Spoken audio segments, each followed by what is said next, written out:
Venezuela vetada es un umbral al entendimiento y un choque frontal con la realidad de nuestros tiempos. Para aquellos que se han cansado de tropezar en la oscuridad una y otra vez con la misma piedra, aquí encontrarán un destino concreto y una luz en el camino. Es una reconciliación con la verdadera historia de Venezuela y una oportunidad para comprender el lugar y tiempo geopolítico al cual pertenecemos. En este espacio aprenderás lo que vale Venezuela para comprender el tamaño de la traición y poder así, de una vez por todas, dejar atrás todo aquello que nos trajo acá. Es un espejo que deja al desnudo la irresponsabilidad de una sociedad que voto a voto abandonó su obligación de ser guardianes de esta hermosa tierra. Venezuela vetada es, entonces, un arma intelectual para el despertar de la libertad de nuestros tiempos.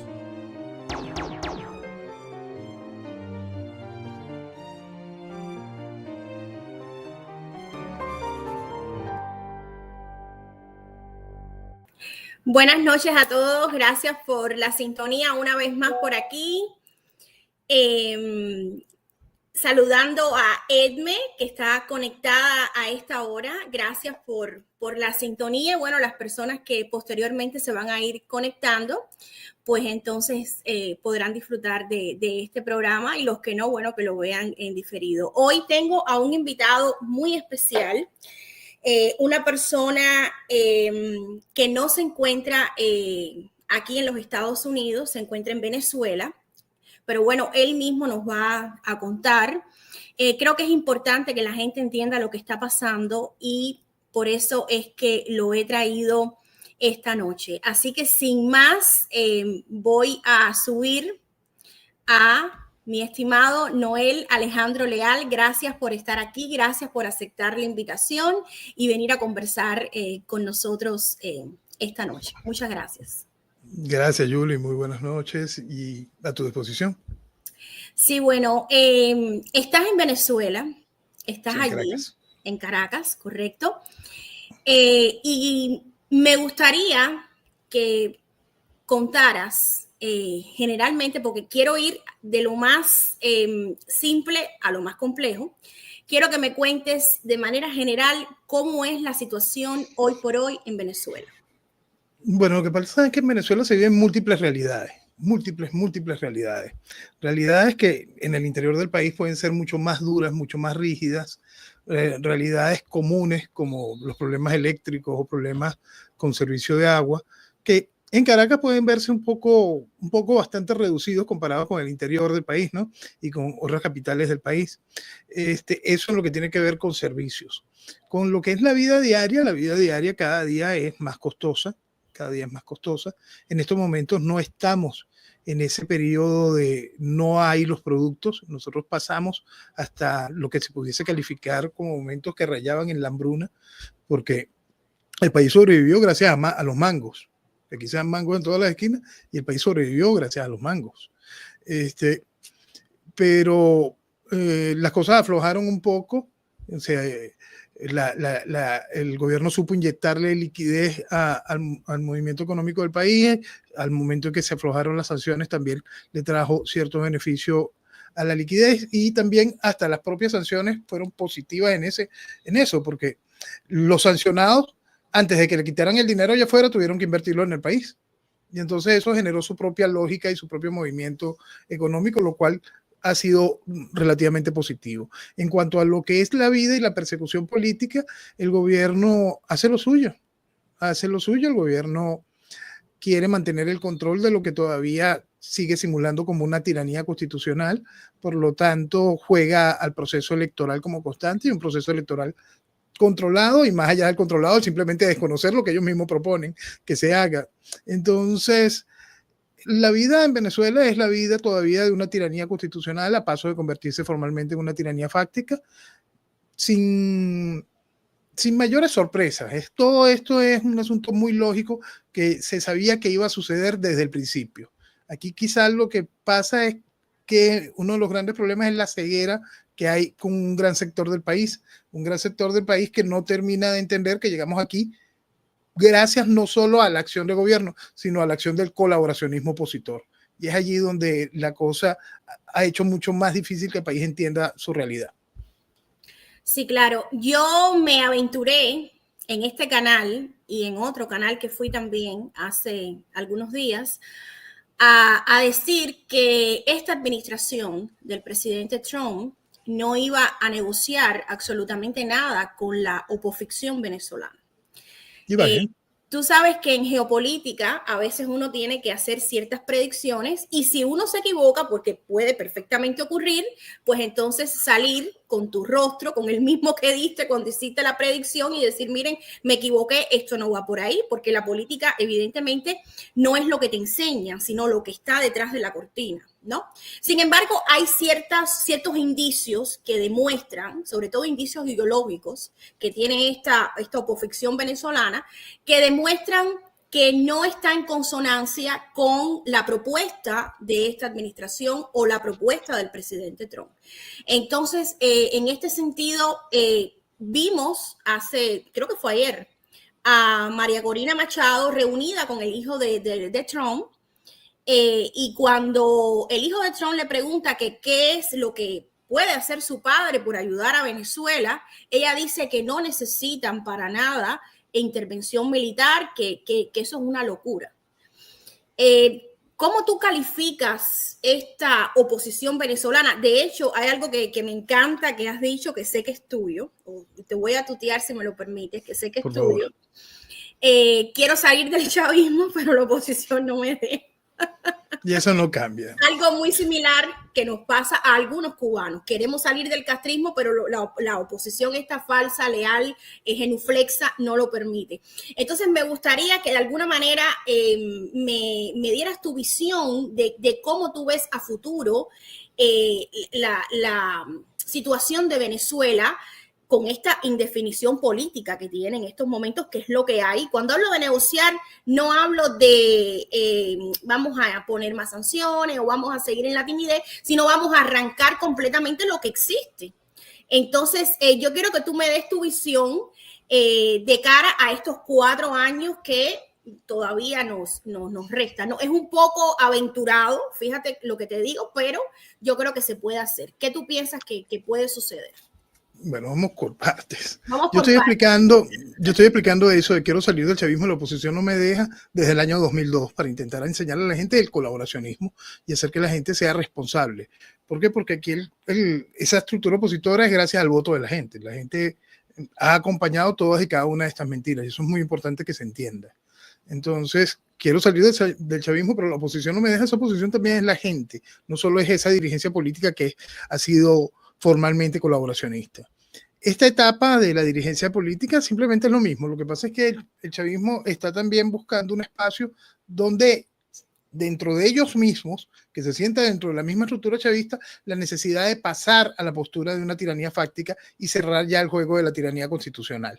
Eso es algo que el chavismo tiene muy, muy claro, la más alta dirigencia del chavismo. Bueno, es eso, identificar el colaboracionismo es la primera gracia y entender que este proceso colaboracionista no solo es lo que ha permitido el chavismo, sino es lo que trajo el chavismo. ¿Por qué? Porque todo nuestro proceso revolucionario viene siendo cultivado desde la entrada, previo a la entrada del proceso revolucionario cubano. Nosotros vivimos un proceso de pseudodemocracia desde 1958 para acá, un proceso que vino destruyendo la institucionalidad venezolana y un proceso que ha permitido que llegue esta parte del proceso revolucionario carnívoro rindiéndole tributo a Castro. Entonces, cada una de estas cosas tienen una lógica, la cual no ha cambiado en estos 25 años. Estos 25 años del proceso revolucionario como tal ha sido ese continuo avanzar y esa vestimenta de democracia de esta situación. Ok, ahora vamos al caso de esta nueva etapa de una nueva administración Trump y estos 4 años que tenemos por delante. Trump está absolutamente consciente de que esa estructura política, que es la misma de esta, lo engañó. Él está absolutamente consciente de esa realidad. Y es una realidad terrible porque es una realidad que afecta al venezolano en general, porque el venezolano no tiene culpa de cómo se han comportado su dirigencia política en gran parte. En muchos sí, por haberla seguido, haberla upado, haber votado por ella. Pero la gracia es que esa dirigencia política de lo que se puso no solo fue a estafar al país, sino estafó la primera administración Trump y a 60 países más en el mundo, haciéndole creer esa realidad, y también practicó una gran estafa constitucional en Venezuela. Todo avalado por el gobierno. Al gobierno le interesaba que todo eso sucediese porque precisamente uno de los más grandes efectos de toda esta gracia es qué podía hacer Trump con aquello. Aquella cosa ridícula que fue el interinato, esa caricatura que era Juan Guaidó, el guiado. Imagínate a Trump cuando le dicen esto es lo que va a enfrentar la tiranía venezolana. El ataque de risa debió haber sido realmente impresionante, ¿no? Y eso era lo que le ofreció Venezuela al presidente Trump como herramienta para acabar con el chavismo. Y ahora Venezuela le ofrece al presidente Trump para acabar con el chavismo este cono de estacionamiento que es Edmundo González o María Corina, que es la líder ¿de qué? Porque el asunto es que Venezuela, y eso es algo muy importante para entender, el chavismo es un pueblo, es una gran cantidad de votos. No, vale. El chavismo es una estructura política bien organizada, gritona, muy bien estructurada, bien amarrada, coordinada, de manera eficaz. Pero el músculo electoral del chavismo, cuando aquí se llama realmente a la abstención o cuando el chavismo se tiene que medir de participación real, no llega al 20%. Y es así desde el principio. Hay que recordar que Chávez fue electo con menos votos de lo que había tenido Jaime Lucinchi 15 años antes. Pero le dijeron al mundo, Chávez tiene 80%. ¿No? Entonces, han habido mentira tras mentira tras mentira. ¿Y qué es la oposición? La oposición es todo el antichavismo que hay en el país. Ese antichavismo que se mueve a la hora electoral por lo que le pongan. Puede ser María Corina, puede ser cono de estacionamiento, puede ser Guaidó, puede ser cualquier cosa. Lo que le pongan, esa oposición la va a seguir. Y ese es el músculo. Entonces, por supuesto, tú eres el líder momentáneo electoral de esa realidad, pero no eres el líder para el accionar de un cambio. Y el accionar de un cambio se queda muy lejos frente a las necesidades que tiene la administración Trump de poder hacer algo en Venezuela. De ahí viene la gracia. No puedo trabajar con esto porque me traicionaron. ¿Cómo les pongo algo nuevo si acaban de elegirlo? Porque el país lo acaba de elegir. ¿Cómo les pongo algo nuevo si acaban de elegirlo? ¿Cómo hago para que pueda haber algo nuevo si al país le gusta eso? Pero al país le gusta eso. El país están tan convencidos de la mentira de que esto puede servir para algo que se volvió una chaqueta de fuerza democrática sobre el país y hace que el que quiera ayudar se vea absolutamente imposibilitado. Entonces, ¿qué viene en estos 4 años? Yo siempre he querido mostrar que tenemos primero 2 años donde esta estructura opositora va a vivir un gran desgaste. Antes de ayer no existían, ya ayer tuvieron un poquito de aire por la entrevista con Donald Trump Jr., pero no hay más nada, simplemente eso, tuviste ese poquito de aire y mañana inventarán otra cosa para tener otro poquito de aire y poder sobrevivir, pero el desgaste va a millón. Entonces, Venezuela tiene esos 2 años de desgaste de esa estructura opositora para poderle mostrar al presidente Trump en sus últimos 2 años, mira, hay una alternativa de país. ¿Quieres hacer algo con Venezuela? Bueno, ahora hay una alternativa de país. Ya, ahora aquí hay una cuestión importante, ¿no? Estamos claros de que la oposición ha sido fabricada y creada, pero también hay factores externos, como por ejemplo la USAID, que ya vimos el famoso escándalo, y lo mismo pasa con Cuba. O sea, yo hago estos programas con personas que yo considero que tienen ideas muy claras, precisamente para que los cubanos que vean este corte de programa puedan entender los paralelismos que existen entre la oposición cubana y la oposición venezolana, porque son muy parecidos. Incluso el brazo no solamente ideológico, sino financiero que ha instrumentado a esta gente es el mismo, porque la mayoría son asalariados del USAID. Estamos claros en esto. Ahora, esta oposición es LGTB, es pro aborto, es pro, o sea, está en contra de la familia, básicamente. Entonces, yo digo que esto es una forma de socialismo. Entonces, ¿cómo se puede destruir una estructura socialista apelando a esta nueva izquierda, que no es más, para mí, en mi opinión, que el proyecto frankfurtiano traído totalmente aquí a Occidente y penetrado y bien infectado? ¿Cómo es tu visión? ¿Cómo tú ves esto? Incluso me estás hablando de la entrevista, María Corina, muy informal todo, todo muy, muy risueño, como si no estuviera pasando nada. Oye, esta gente de verdad que se pasa, ¿eh? Como decimos los cubanos, se pasan mucho esta gente.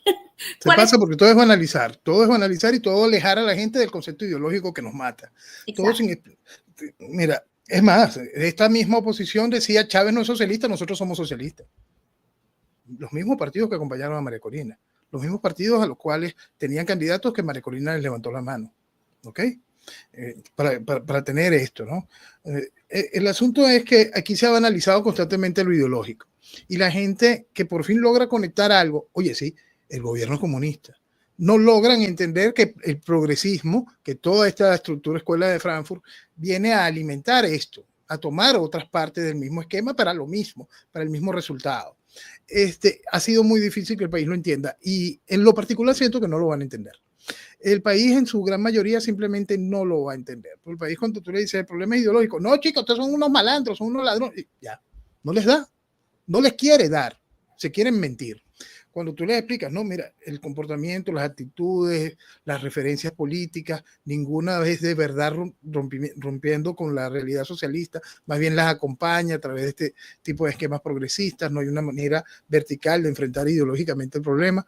Dice, no, vale, ¿cómo tú vas a decir eso? No, porque no les da, no les quiere dar y se quieren mentir. Entonces, como sociedad, la sociedad no va a entenderlo, la sociedad en general no va a entenderlo. Hay que buscar que existe esa masa crítica que sí se conecte con esos esquemas y que existe una vanguardia que sí entienda el mensaje de manera clara. A mí me preocupa mucho cuando la gente te dice, oye, ¿por qué tú no aportas si entiendes esto? ¿Qué voy a hacer yo aportando a Guaidó? ¿Qué voy a hacer yo aportando a María Corina? Si eso no es lo que ellos buscan. Eso, a mí me asombra la gente con respecto a la entrevista de ayer que viene y dice, María Corina perdió una oportunidad de oro. ¿Qué oportunidad? ¿No te estás entendiendo para qué está puesta allí? ¿Qué parte no estás entendiendo de esa realidad?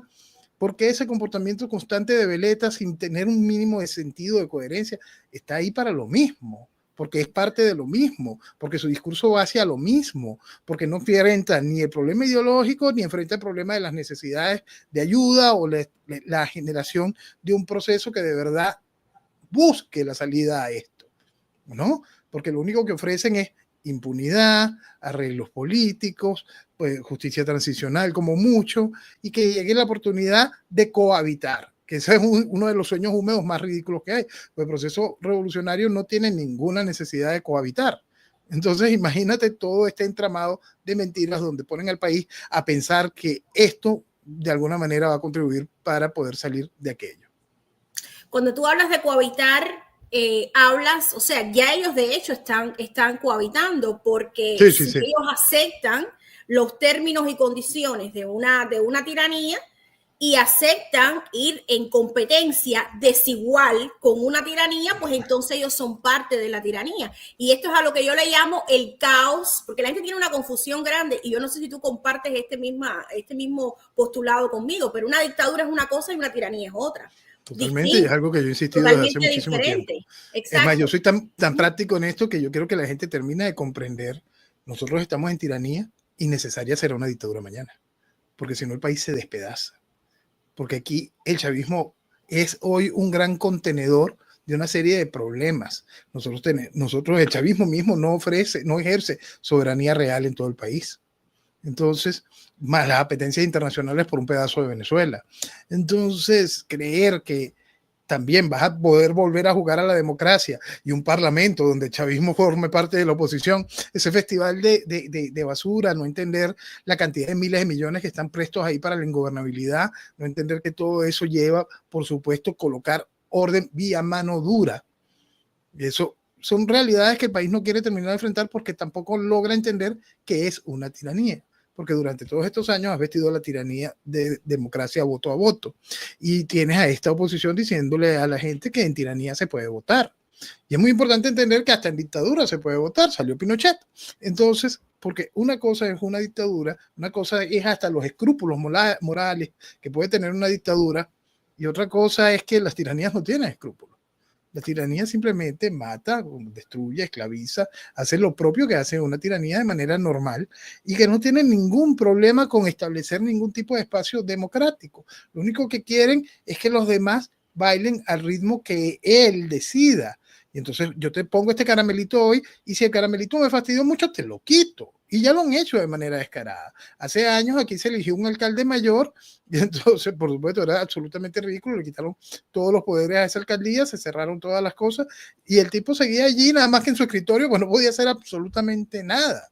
Inmediatamente que se venció su periodo, lo pusieron preso, se tuvo que ir del país y el cargo de alcaldía mayor fue eliminado de la Constitución de un día para otro y nadie preguntó porque nada de eso importa en la realidad. ¿Por qué? Porque la tiranía está allí, pero es lo que la gente no quiere admitir. No, las personas tienen un nivel de ceguera increíble, pero además ellos han creado mecanismos de control que son, muchos de ellos son a través del internet, que tienen a las personas vendiendo, como decimos, un humo o un aire frito que al final tiene a la gente muy confundida y no permite que la gente vea la realidad. Incluso una persona como tú, por ejemplo, que tiene estos criterios, que tiene estos postulados, que estás abiertamente criticando a la oposición, pues entonces eres tildado también de chavista o de maurista, ¿no? Durante años. Era muy gracioso porque en aquellos tiempos me pagaba la CIA. En aquellos tiempos me pagaba la CIA, pero ahora me paga el chavismo. Es graciosísimo. Es graciosísimo. Sí. Está el nivel de estupidez que el mismo ridículo, el mismo personaje ridículo ha dicho las dos cosas, porque son así de vacíos y son por toneladas. Sí, sí, es una cosa realmente, es una cosa que es increíble. Con respecto al tema de las actas, porque me gustaría puntualizar aquí este tema. Una de las jugadas o jugarretas que yo creo que ellos, y cuando hablo de ellos me refiero a la oposición, trajo a colación fue el tema de las actas, ¿no? Bueno, tenemos las actas, vamos a votar porque esto nos va a dar cierta legitimidad internacional. ¿Qué hay con el tema de las actas? ¿Tú puedes profundizar un poco acerca de esto? Nada, el chavismo, perdón, lo que pasa es que es lo mismo. Eso que es oposición, que llaman oposición, dicen por primera vez tenemos las actas. Mentira. Aquí en el 2007 el chavismo intentó una reforma constitucional y aparecieron los mismos, porque era la generación más joven, pero eran los mismos, gritando en televisión tenemos las actas. Y entonces el chavismo le dijo, ok, chicos, sí, nosotros perdimos la reforma constitucional, sigan ustedes. El chavismo después impuso todo por decreto, eso no importó. El año siguiente proseguían diciendo el triunfo de qué. Pero bueno, en ese momento dijeron tenemos las actas y ya, no importó, no pasó absolutamente nada. En las elecciones del 2015, las elecciones de la Asamblea Nacional, igual, el chavismo dijo, sí, ustedes tienen las actas, ustedes ganaron. Y después hace el fraude del 2018 y después vuelves a hacer lo que te da la gana porque no importa. Entonces, Edmundo ganó las elecciones. Sí, claro. Quien crea que algo... mira, tú pones mañana un poste en una elección contra Maduro y Maduro pierde. Sí, claro. Eso es así, punto. Entonces, por supuesto que el cono de estacionamiento ganó las elecciones, pero eso no importa. ¿Por qué? Porque usted está en tiranía. ¿Para qué están las actas? Y no importa, usted está en tiranía. Y hoy cuando María Corina y todo el entorno político venezolano se encargaron de rendirle loa a Petro, a Lula, a Boric, a todos los compinches de Fidel, y adoradores de Fidel, adoradores del castrismo, a todo lo que era el Foro de Sao Paulo, después de rendirle culto, por supuesto cada uno de ellos dicen, oye, sí, Maduro será lo que sea, pero es el gobierno y tenemos que tratar con él. Porque ellos lo que van es dando el camino para que todos los demás hagan lo mismo. Porque exacto, es la aceptación internacional de la forma de gobernar de la tiranía. Y lo que busca la tiranía es que acéptenme. Hay un club de países que son tiranías funcionales, que son aceptadas en el mundo. Está Corea del Norte, está Cuba. Bueno, yo quiero entrar en ese club, yo quiero llegar a ese nirvana de las tiranías. Entonces, vayan aceptándome. Y para eso fue todo esto. Por eso que el gobierno dejó, sí, haz lo que tú quieras, tú tienes actas, no importa. Yo gobierno. Y todos me van a ir reconociendo. Y no hay problema. Y de eso se trata, la aceptación internacional de la particular forma de gobernar de una tiranía. No, y no solamente esto, la aceptación internacional de una oposición que a su vez está completamente enlazada o en consonancia con toda la agenda woke, con todo el globalismo, porque es lo que a ellos les conviene. Y además es la solución que ellos, cuando digo solución, entre comillas, han encontrado porque es la manera que tienen de indefinirse políticamente. O sea, hay un proceso de reciclaje del cual no se sale. Yo me imagino, honestamente, en estos momentos, la rueda de un hámster y tratando de salir, el hámster dando vueltas y no hay forma de salir porque la solución real no está creada o no está planteada. Ahora, me gustaría tocar el tema de las sanciones, porque entre las propuestas que hizo Trump estuvo precisamente la de revertir completamente todo lo que había hecho Biden con respecto al tema del petróleo y Venezuela. Ahora, quiero que me des tu visión. Yo tengo la mía particular. Yo creo que las sanciones, y ahí está el caso de Rusia, las sanciones, bien, gracias, en algún que otro sentido. Quizás puede ser que de algún modo, no sé, pero creo que ha sido más beneficioso incluso para Rusia el tema de las sanciones que las mismas imposiciones que la Comunidad Europea y Estados Unidos han tenido sobre ella. Con el caso venezolano, ¿crees tú que es lo mismo? Dame tu visión, ¿qué piensas de esto?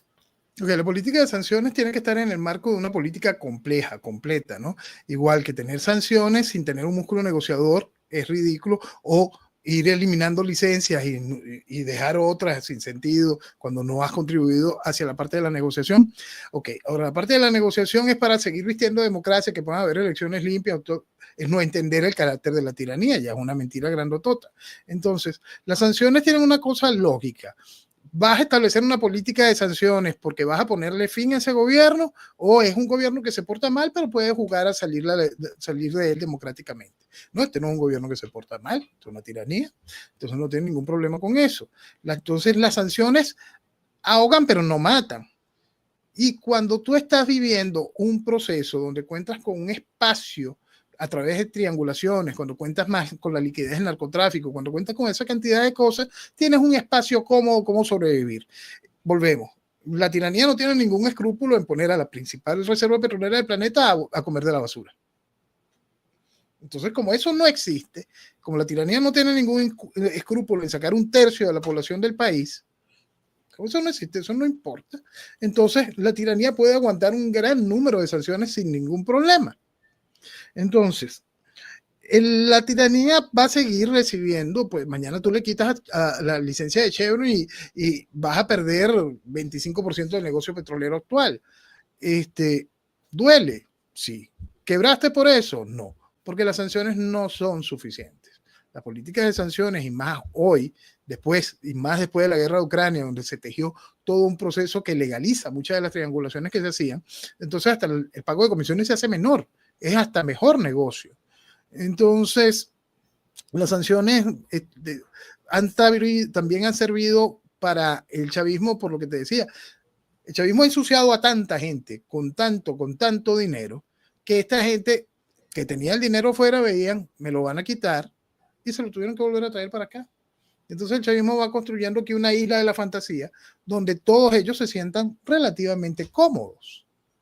Y esa es la realidad de cómo funcionan las sanciones a la inversa de lo que se busca cuando no se entiende que las sanciones tienen que ir acompañadas con la otra presión, con la presión real para buscar la extracción. Si no buscas la extracción, si lo que buscas es una negociación democrática, lo que vas a seguir es en el bochinche per secula seculorum. No, y es lo que dices, o sea, se han creado resquicios legales que de alguna manera sirven para burlar o saltar los cercos, y entonces, bueno, pues que las sanciones, como tú bien dices, aprieten, pero no son el fin, porque lo que yo quiero es llegar al final. Ellos dicen hasta el final, pero bueno, ¿cuál es el final? O sea, hay un desgaste de recursos, hay una pérdida increíble de vidas, hay un aumento de la desesperanza, porque ellos juegan con las emociones de la gente y con la esperanza, y este año sí, es igual que el caso cubano. O sea, este año se cae, yo crecí escuchando, ya se cayó, este año sí, ya viene llegando, y tengo 42 años y estoy esperando que llegue ese final y no acaba de llegar. Y desde que tengo, yo creo que uso de razón, estoy escuchando esto. Entonces, bueno, en este sentido creo que estamos en una rueda de la cual no se sale. Ahora, ¿cuál crees tú que pueda ser una solución? Porque esto tiene que, o a lo mejor no la tiene.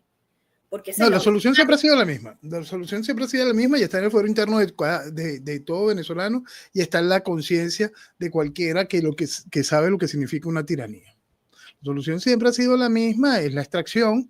El asunto es que después de la extracción que se hace, ahí viene otra parte, la necesidad de la dictadura. Entonces son cosas que tienen que estar, que están muy claras. En realidad todo el mundo la tiene tan clara que el propio gobierno lo dice de manera clara. Nosotros no salimos ni con votos ni con balas. Entonces ellos van explicando eso de una manera muy clara sobre lo que quieren imponer. Esa es su realidad. El gobierno no busca otra cosa, el gobierno no busca un chamorrazo, no busca cohabitación, no busca absolutamente nada de eso. Le funciona como están, esa palabra, todos están cómodos, porque les funciona. A esa oposición han estado felices todos estos años. Quizá ahora vayan a sufrir un poquito porque le quitan lo de la USAID, pero cuando me preguntaban a mí, ahora sí se cae todo esto, porque le quitan el USAID. ¿No? Yo explicaba que ahora el gobierno buscará la manera de volverlo a financiar de forma más directa, para que sigan funcionando en el tiempo que lo necesite el gobierno. Hay un momento, yo siempre he ido explicando que hay un momento que esa estructura opositora será absolutamente inútil a la tiranía, porque la tiranía necesita ejercer de tiranía. Pero de aquí a que llegue ese momento, todavía va a haber mucho espacio para que sigamos en este juego de que estás contra las cuerdas y esta vez sí te vamos a sacar con el voto. Quiero que me hables de dos figuras que son las dos figuras del momento, ¿no? Quiero que me hables de Edmundo y quiero que me hables de María Corina Machado, porque, bueno, María Corina ha engañado a mucha gente y sigue engañando.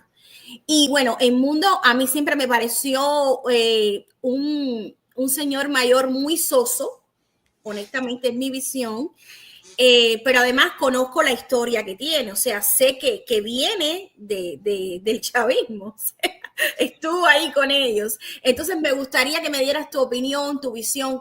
¿Cómo ves tú estas dos figuras en este entramado que se llama oposición o oposición venezolana? Bueno, el mundo viene de la estructura política tradicional venezolana, adecocopeyana. Esa cosa ligada más a Copey, y es un funcionario diplomático de carrera y fue embajador de Chávez en Argentina.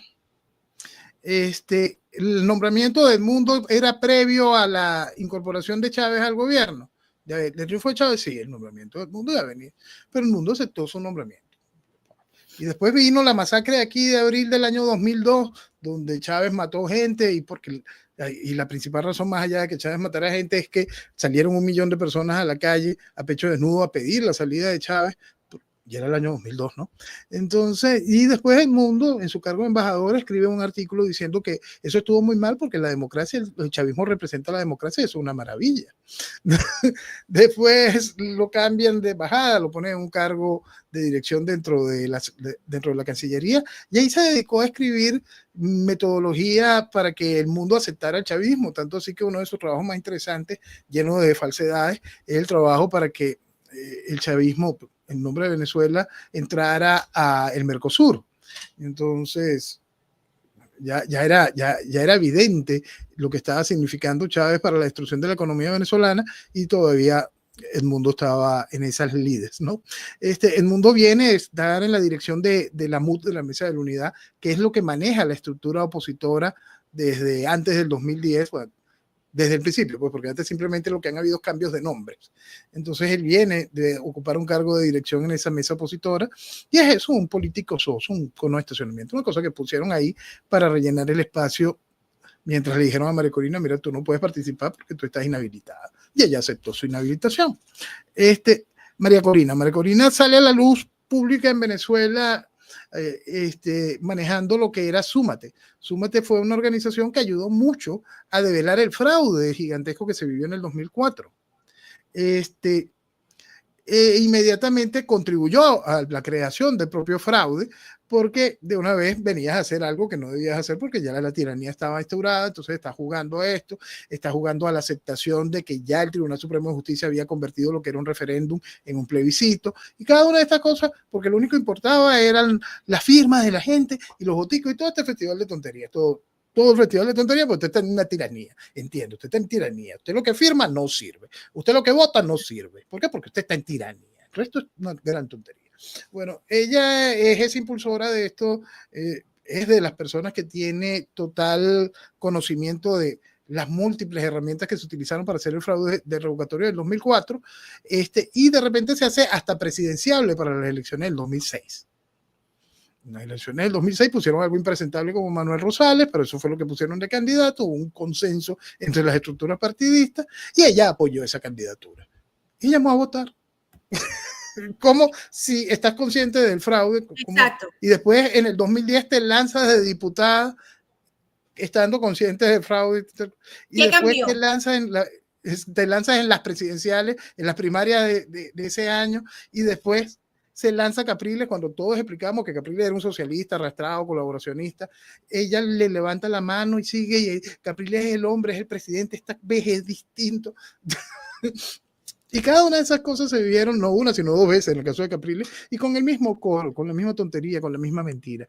Y así, mentira tras mentira, el 2015 si se vota, en el 2018 no te vota, en este 2024 sí se vota, pero en la elección del 2025 no se vota. Señor, usted tiene tiranía, no se votaba en ninguna. Entonces, usted fue usado y arreado por personas como María Corina una y otra vez para vestir de democracia esta desgracia. Esta imposición de un cuarto de siglo de tiranía comunista por parte del chavismo se logró democráticamente, voto a voto, gracias a gente que escuchó los cantos de sirena de promotores del desastre, de promotores de la esclavitud, como María Corina y el resto. El resto, porque es importante entender, todos son lo mismo. Todos son lo mismo. Porque en mi país, nadie de la dirigencia política, comunicacional, académica, nadie deja de saber la verdad de que es inviable el sistema electoral venezolano. Lo saben, lo entienden, se les ha demostrado matemáticamente, lo comprenden, allá el pueblo, pero esa dirigencia lo sabe muy bien. Y desde el 2004 saben que eso es inviable, pero no han hecho otra cosa que llevar al país al matadero electoral una y otra vez por 20 años más, permitiendo que la tiranía esté en esta posición donde nuevamente es evidente que pierde las elecciones, pero no importa, ya está en el gobierno y simplemente no importa. Exactamente, y hay un punto aquí importante y es el tema del exilio. O sea, hay un colaboracionismo también por muchos falangristas, por muchos vendedores de cantos de sirena que yo pienso que también son evidentemente financiados para jugar con la gente. ¿Cómo se pudiera de alguna manera revertir? ¿Crees tú que es posible revertir toda esta maquinaria comunicacional que se ha creado? Que, ojo, la tenemos también los cubanos, ojo, ¿ok? Los cubanos también tenemos esto. O sea, es que son dos modelos idénticos. Y al cubano lo quieren llevar precisamente ahí, a esa aceptación de una oposición leal, de una oposición pro toda la agenda woke que existe, también la quieren llevar. O sea, es lo mismo. Mira, me estoy allá. Ya pensaba que estaba escuchando doble. Y realmente, ¿cómo se puede revertir este proceso que existe en el exilio? ¿Tú crees que hay alguna posibilidad de cambiar esto de alguna manera, de hacerle frente a esta oposición? ¿Se puede hacer? No, mediáticamente no, eso no existe. Por más que la sociedad está despertando, un gran pedazo de la sociedad está despertando y empieza a identificar esos vendedores de humo, yo siempre he especificado que no se debe personalizar. Si la gente no hubiese personalizado y hubiese aceptado que todos son lo mismo y hacen lo mismo mientras promuevan lo mismo, mucho se hubiese quitado del medio. El asunto es que ese sector, por supuesto que está viciado, está cansón, ya la gente se cansa de ellos y todo lo demás, vuelven a recibir este impulso a la entrevista de anoche. Ay, sí, ay, como que estaba equivocado, yo hasta dudé. Entonces empiezan otra vez a mentir. Y estos vendedores de humo vuelven a tener combustible para poder seguir en la mentira. Entonces esto va a seguir, eso va a seguir mientras la gente quiera, porque el principal gracia es la necesidad de mentirse entre la sociedad. La sociedad quiere mentirse. La sociedad quiere mentirse, no hay otra cosa. Porque toda la estructura que acompañó a María Corina, que decían ellos son distintos, son lo mismo. Más allá de que pueden ser distintas caras, el mensaje es el mismo. La mentira es la misma. Entonces, eso no va a cambiar como sociedad. Por eso es que lo importante es esa sociedad que sí se cansó, que sí entendió, se vaya convirtiendo, se vaya primero dejando en absoluto el comportamiento de veleta, marcando su norte de manera muy clara. Se empiece a nutrir ideológicamente y sobre todo logre entender lo que vale Venezuela. Porque cuando se entiende lo que vale tu nación, se entiende el tamaño de la traición. Y eso es una cosa muy sencilla y es aplicable a Cuba, es aplicable a Argentina, es aplicable a los Estados Unidos. Los Estados Unidos está viviendo hoy un despertar frente, ¿cómo que nos estaban robando por aquí? ¿Cómo es que esta gente estaba infiltrada acá? ¿Cómo es que hay muertos cobrando? ¿Cómo es que hay esta gente? Se están llevando lo que vivimos en Latinoamérica como constante, pero el latinoamericano no lo aprende. Vamos a ver si el norteamericano lo entiende y termina de poner las barreras al caos. Ojalá el latinoamericano y sobre todo el venezolano terminase de comprender que nosotros llegamos aquí son por los 40 años previos, que Venezuela no tuviese que estar en esta situación sin aquella porquería, que Venezuela sería un país que sería envidia de Dubái si se hubiese hecho lo mínimamente correcto, si se hubiese continuado la estructura que veníamos a mediados de los 50. Entonces, cuando un país aprenda a entender esa realidad, cuando aprenda a entender lo que vale su nación, ahí no solo entiende el tamaño de la traición, sino se da cuenta de que esa nación le pertenece, la empieza a abrazar, a querer, a cuidar y hacerse responsable de ella. Y eso es lo que cambia a una sociedad. Entonces, lo básico de nuestra estructura de que está despertando a ese vendedor de humo, a toda esa porquería, que no va a cambiar, van a seguir. Y cuidado si cambian un poquitico para poder tener todavía contacto con ese sector de la sociedad y después volverlo a voltear hacerlo mirar hacia otro lado. Es que es la propia sociedad la que tiene que terminar de comprender su realidad. Más allá de liderazgos, más allá de que todos son líderes, ese festival de pendejada de libritos de autoayuda. Es entender lo que te pertenece, lo que es tuyo y te han quitado durante todos estos años, lo que le pertenece a tus hijos y lo que estás dejándole a tus hijos, que es una deuda más la vergüenza. Haz que tus hijos se puedan sentir orgullosos de lo que les pertenece. Exactamente, ese sentido de pertenencia que, por cierto, es lo que ellos quieren eliminar, porque hay naciones que sí están luchando por mantenerse, por sus costumbres, y sin embargo quieren arrasar con ese tipo de líder, ¿no? Escuché en una entrevista que hiciste un análisis geopolítico muy, muy interesante que me gustaría que si puedes, lo reproduzcas aquí. De cara a los acontecimientos internacionales, ¿cómo ves tú la posición de Venezuela y cómo ves tú todo lo que está pasando con respecto a la guerra de Ucrania, al tema de Rusia, a las sanciones? ¿Cómo ves tú el panorama geopolítico? Y por supuesto, ubícame a Venezuela porque eres venezolano y sé que lo entiendes bien. Entonces, el panorama geopolítico va a cambiar porque tiene que cambiar. Y cuando hablamos de geopolítico, estamos hablando hasta de fronteras, estamos hablando de cambios reales. ¿Qué es lo que sucede? Y es el fondo que hace que todo este cambio se haga de manera urgente, técnicamente. El desarrollo económico y por lo tanto desarrollo militar de China es un hecho imparable, absolutamente imparable. Entonces, una nación como los Estados Unidos entiende ya que eso es imparable. Los chinos también lo entienden. Putin lo entiende. Entonces, ellos están muy claros en que eso es imparable. Y como es imparable, la única manera de detenerlo es matándonos. Los tres entendieron de que entonces sí, es doctrina MAT. Hay que destrucción mutua asegurada es la única manera de evitar que tu crecimiento me aplaste.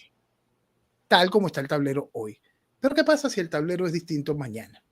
¿Qué tal si organizamos el tablero para volver de nuevo a una etapa de un espacio como de la Guerra Fría, donde yo tengo mi área comercial, mi área de influencia y tú tienes la tuya, muy bien delimitada, muy clara y establecida? Y hay una parte en el medio por la cual nos divertimos de vez en cuando y peleamos, pero son guerritas de fuegos artificiales.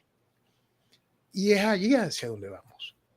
Y vamos gracias a estos tres liderazgos que están absolutamente claros en el ejercicio del poder. Un liderazgo que casi que raya lo hegemónico en el presidente Trump. Un liderazgo que gracias al Partido Comunista y gracias a la reforma constitucional es eterno como el de Xi Jinping. y un liderazgo que funciona como funciona Rusia. Porque quien crea que los rusos no están contentos con Putin no entiende cómo funcionan los rusos. Entonces, esos tres líderes van a cambiar el mundo. Y lo están cambiando a una velocidad simplemente extraordinaria. Y lo están cambiando en tantos sentidos, desde una simple palabra del presidente Trump es un misil a la agenda woke realmente impresionante. Otra palabra de Putin hace que todo el conservador occidental vea en el discurso diseñador de Putin y se siente identificado. ¿Por qué? Porque es lo que de verdad queremos como sociedad. Entonces, y todos están viendo a China como un monstruo económico maravilloso y todo el mundo quiere algo de allí. No terminan de entender que eso es gracias a que aquí en América, aquí en los Estados Unidos, dejaron de entender que el dinero debe tener patria, que la palabra patria significa que la construcción de nación va adelante. Y entonces, bajo una estructura de libertad para cualquier cosa, fuiste y vamos a buscar mano de obra barata y mataste la industria en tu propio país. Tú mismo te estabas suicidando. Y entonces ahorita viene un presidente que viene y les cambia el concepto y vamos a hacer las cosas como es. Y entonces se rodea con gente que la convencen y se convencen mutuamente de hacer las cosas como es. Y se dan cuenta de que para qué tengo que ir tan lejos si yo tengo todo un continente que puede estar técnicamente bajo mi nicho. Entonces, esas cosas son lo que van cambiando y que van haciendo esta gran modificación geopolítica que vamos a vivir. Una reconfiguración global que ahora se hace bastante fácil, dado que Europa está muerta, se hace bastante fácil en lo europeo, se pone un poquito complicado en algo como China y en ciertos aspectos del Medio Oriente como Irán, pero se pone un poquito complicado con el caso turco, pero el resto en realidad no tiene mayor importancia. Dígame lo que queda para nosotros los venezolanos, lo que queda para el latinoamericano en general. Entonces, ¿cómo quedamos? Quedamos como monedas de cambio en este tipo de situaciones. Vamos a ver, tú soltaste Siria, sí, ok, pero mira, yo voy a montar esta playita en las costas de Gaza, yo voy a montar este negocio aquí, mientras podemos asegurar que Erdogan te pase todo lo que tú quieres pasar a través del Bósforo sin que más nunca tengas ni siquiera que pedir permiso. Ah, ok. Mira, yo quiero soltar, tú te vas a quedar con la mitad de Ucrania, yo me voy a quedar con la otra mitad y voy a montar mi negocio aquí para que ellos se sientan seguros de que tú no vas a venir y firmamos la paz. Firmamos la paz. ¿Qué vamos a hacer con el Ártico? Vamos a explorarlo en conjunto, pues si no nos matamos todos. Vamos a explorarlo en conjunto y si no nos matamos todos. Y así se van haciendo los acuerdos. Y un acuerdo que viene a modificar fronteras. Y hay que entender que si no se hace hoy, nos matamos mañana. Entonces, mucho de lo que vamos a ver hoy, que suena absurdo, Trump quiere Groenlandia. Sí, porque si no asegura un gran pedazo del acceso al Ártico, se queda fuera del juego. ¿Es horrible? Sí. ¿Es real? Sí. ¿Es necesario? Súper.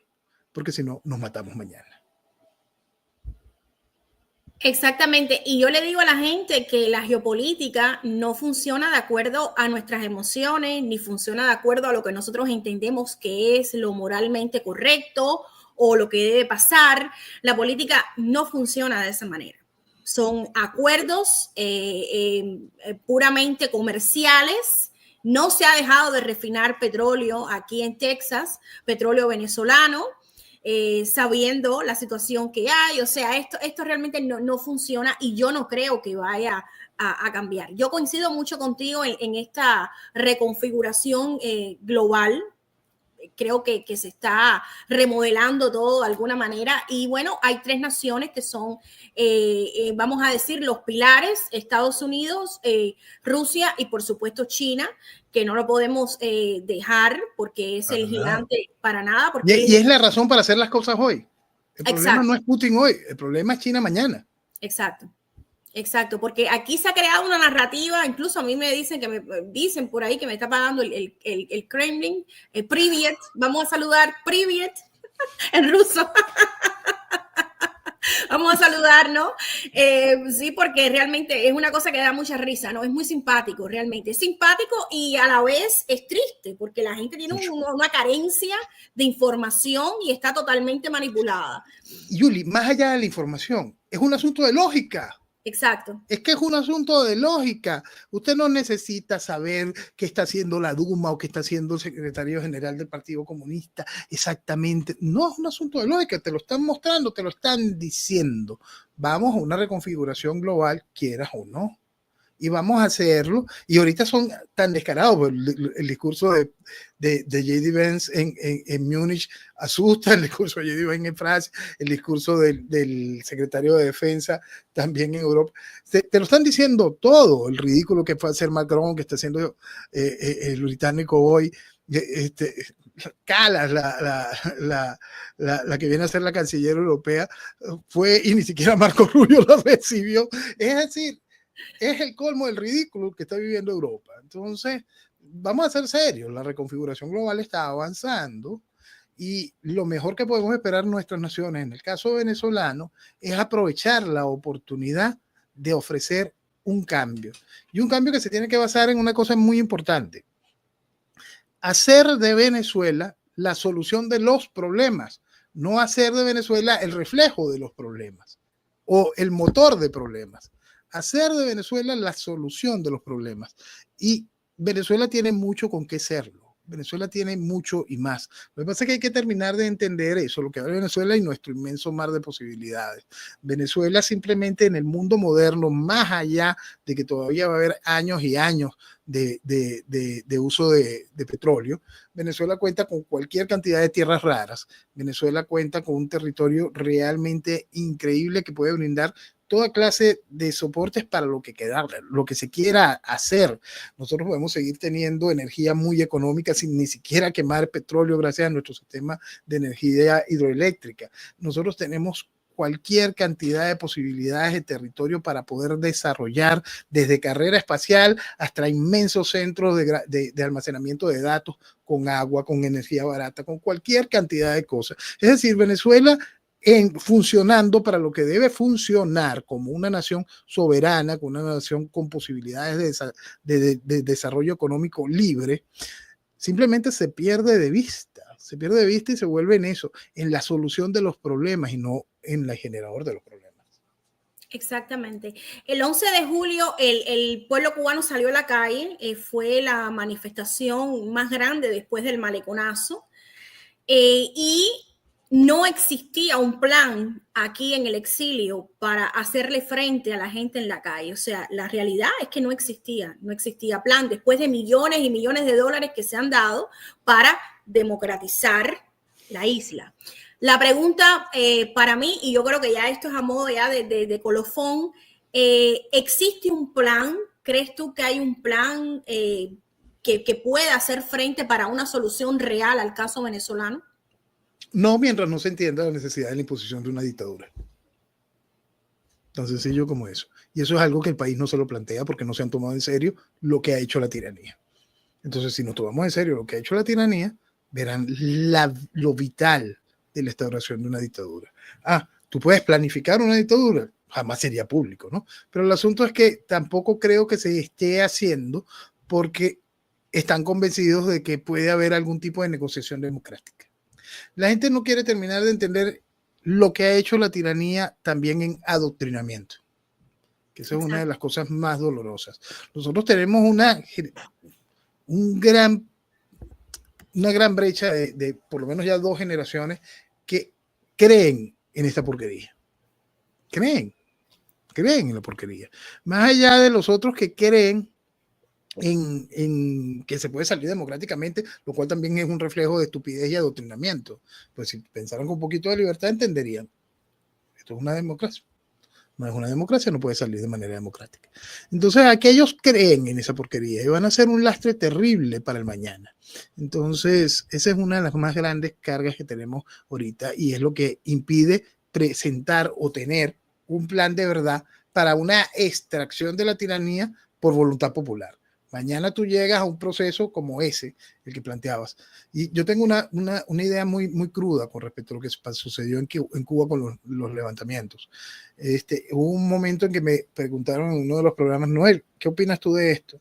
Y yo le dije, mira, son 3 palabras y una de ellas, al final, lo único que importa de esa definición, de esas 3 palabras, es lo que queda al final. Lo que queda al final es que queremos seguir dándole respuestas artesanales a una industria hecha para matar. Exacto. Aquello es una industria. Y aquí queremos seguirle dando respuestas artesanales a esa industria. Pues no, tenemos que industrializarnos, tenemos que entenderlo, tenemos que comprender que eso queda allí y que va a haber que minimizarlo. Esa parte de la realidad. No, y hay otros artesanos también que están fuera, que viven de esa industria y les conviene que ese proceso siga funcionando y siga generando, ¿no? Porque les está dando ingresos. Una pregunta que hace Michelina, Jorge, a ver, que tenía Juan de la Torre, saludos y gracias por estar aquí. Michelina pregunta que si estás de acuerdo con que el gobierno de Trump terminara el TPS para los venezolanos. Ok, hay varias cosas. Uno, el TPS es temporal, la primera. La segunda, no estoy de acuerdo con que se haya terminado. ¿Por qué? Porque Venezuela vive una crisis real.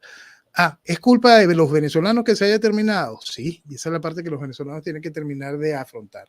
La primera parte es que tú estás jugando a la democracia. Si estás jugando a la democracia, no hay problema en ese país. El país es democrático y debería de funcionar. Claro. Lo que dijeron distintos funcionarios gringos que dijeron, mira, sí, las cosas están mejorando en los Estados Unidos, en Venezuela. No, eso es mentira. Es que no tienes que decir eso. Lo que tienes que decir, allá están jugando a la democracia, entonces las cosas están bien. Ese es el primer punto. Y eso es lo que hace que pueda existir una excusa para quitar el TPS. Ahí están jugando la democracia, ustedes no están tan mal. Ese es el primer punto. El segundo punto es que el chavismo se encargó de enviar malos venezolanos, porque el chavismo vino a destruir a Venezuela y al venezolano, y entonces a destruir la identidad del venezolano, que muchos venezolanos que sí está haciendo las cosas bien sintiera hasta vergüenza de decir soy venezolano, frente a lo que se inyectó de daño, programado, direccionado. Eso es muy importante entenderlo. Igual que la inseguridad es política de Estado, exportarla también es política de Estado. Entonces, todo eso fue estructurado y hecho de esa manera, diseñado. Y el último punto, el más importante, tiene que ver directamente con el presidente Trump. Ustedes me engañaron, ustedes me mintieron. Y ustedes volvieron a votar por los que me engañaron y me mintieron. Eso también cuenta, por más que pueda sonar a reconcomio personal, porque, señores, esa gente, esa estructura política por la cual los venezolanos siguen aplaudiendo a través de María Corina hoy, engañó al hombre que puede brindarnos la oportunidad de salir de esta desgracia. Más allá de los Estados Unidos que puede ayudarnos o no a salir de esta desgracia, se basa en la decisión personal de quien ocupe la Casa Blanca. Y si alguien podía tomar la decisión correcta, es él. ¿Y qué hizo Venezuela? Puso al guiado. ¿Qué hace Venezuela hoy? Pone el cono de estacionamiento y María Corina. Es decir, cosas que son realmente impresentables a la hora de decir vamos a ayudar a Venezuela. Exactamente, coincido contigo, además de que es una oposición que está totalmente divorciada de la agenda o por lo menos de la propuesta esta que hay, que la cara es Donald Trump. Sí, pero es eso, es una posición progre, es una posición, esto es una cosa que yo vivo explicando hace mucho tiempo, que la gente no lo quería entender. Alguien me preguntó hace mucho tiempo, yo intentaba definir qué es Voluntad Popular. Voluntad Popular es el partido de Leopoldo López y es uno de los principales apoyos de María Corina. Es más, Leopoldo es quien maneja la estructura internacional de lo que es el partido de María Corina. Entonces, la gente me preguntaba, bueno, ¿y qué es eso? ¿Pero qué? Noel, ¿tú por qué siempre eres tan antagonista de Leopoldo? Pues igual me preguntaban, pues tú eres antagonista de Capriles, Rosales, pues son lo mismo, ¿no? Pero en ese particular yo explicaba, es que ustedes no han entendido lo que vende Voluntad Popular. Lo que vende Voluntad Popular es George Soros. Exacto. Y es la base de todo esto. Y es la base de este desastre. Y es lo mismo que vende Venezuela, que vende Acción Democrática, Primero Justicia. Lo único que vende es eso. Un proceso donde se deforma al individuo, se destruye a la familia, se pervierte a la sociedad y se destruye a la nación. Exactamente. Y es una destrucción que va desde los cimientos porque empieza por deformar a la persona. Cuando tú te encuentras un individuo, exacto, gritando o voceando o cantando en algo que debiera ser extremadamente serio, amén de que hay muchas vidas perdidas y mucha gente que sí verdaderamente ha dado su sangre, que eso es lo más lamentable de todo. O sea, hay gente que ha puesto el cuerpo. La gente sigue poniendo el cuerpo para tratar de salir de eso, pero hay otra facción que quiere que esto continúe y lo hacen subrepticiamente, inyectando todo este veneno. Yo te agradezco que hayas estado aquí. ¿Algo más que quieras decir? ¿Alguna otra idea que quieras exponer? Mira, básicamente siempre repetir la misma. Entiendan el valor de su nación. Entiendan el valor de su nación, la responsabilidad que tienen para lo que es suyo. Entonces, esa es la clave, de verdad. Tiene que existir no solo un comportamiento patriótico, tiene que existir una relación de sano nacionalismo con lo que te pertenece, con lo que es tu historia y con lo que le vas a dar a tus hijos. Nosotros no podemos tener esta generación de niños nacidos fuera del país que no tienen conexión con su tierra, que sus padres hasta le van ocultando eso para que no exista mayor identificación, ¿no? La gracia es que si un país, si un país vale la pena, y Cuba vale la pena, si un país vale la pena es Venezuela. No hay país metro a metro con las riquezas que tiene Venezuela y con las obligaciones que tiene Venezuela, las responsabilidades que tenemos con este territorio increíble. Entonces, es muy importante comprender eso, lo que vale tu nación. Más allá de así comprender lo que el tamaño de la nación es comprender que es tuya, que te pertenece y que es grande, que es maravillosa. Y cada uno de los nacionales encuentra eso en cada una de sus tierras. Tú ves a un inuit en las zonas de Alaska y ellos están muy claros en lo que es su pedazo de hielo y le encuentran a eso belleza y le encuentran vida y le encuentran todo lo que necesitan. Imagínate en nuestros países que escupes una semilla y nace una mata, que abres el hueco para sembrar la mata y encuentras un bojote de agua y de agua mineral, y cuando abres el hueco más abajo lo que vas a conseguir en el caso venezolano es petróleo. Entonces, cuando tú tienes esta magia, este país que contrario a lo que tiene Cuba, no vive huracanes, no vive tormentas, no vive ni siquiera, que no saben lo que son estaciones rigurosas, que no sabe lo que es tener que paliar nieve, que no sabe, que lo único que tiene es un cielo maravilloso y una tierra llena de riquezas. ¿Cómo no vas a voltearte a entender que todo lo malo que está viviendo este país es por quienes los han saqueado, es por una visión socialista del proceso político, es un proceso de traición hacia Venezuela? Entonces, el mensaje es sencillo como eso: reencontrarnos con la nación, reencontrarnos con tu tierra, reencontrarnos con Venezuela. Así mismo. Bueno, yo te agradezco, llevamos una hora de conversación. Quiero decir que todo este diálogo que hemos tenido ha sido orgánico, no se ha planificado nada, yo no conversé nada con Noel. Vaya, o sea, quiero decir, no preparamos preguntas, nada, todo fue muy, muy orgánico, lo cual agradezco, porque creo que ha sido muy espontáneo su oratoria ha sido muy espontánea, y además su visión política es impresionante y por eso he querido traerlo aquí y espero que se repita, Noel. Así que estás invitado, esta es tu casa, cada vez que quieras decir algo, pues entonces sabes que aquí tienen las puertas abiertas. Y bueno, a las personas que han estado conectadas, yo le agradezco mucho la sintonía. Ya me despido, si tienes algo más que decir. No tienes más nada, quiero ya cerrar un momentico yo, pero ya me despido prácticamente y bueno. Me despido como siempre. Buenas noches y que viva Venezuela. Así mismo. Gracias, Noel. Gracias por tu presencia. Te agradezco mucho.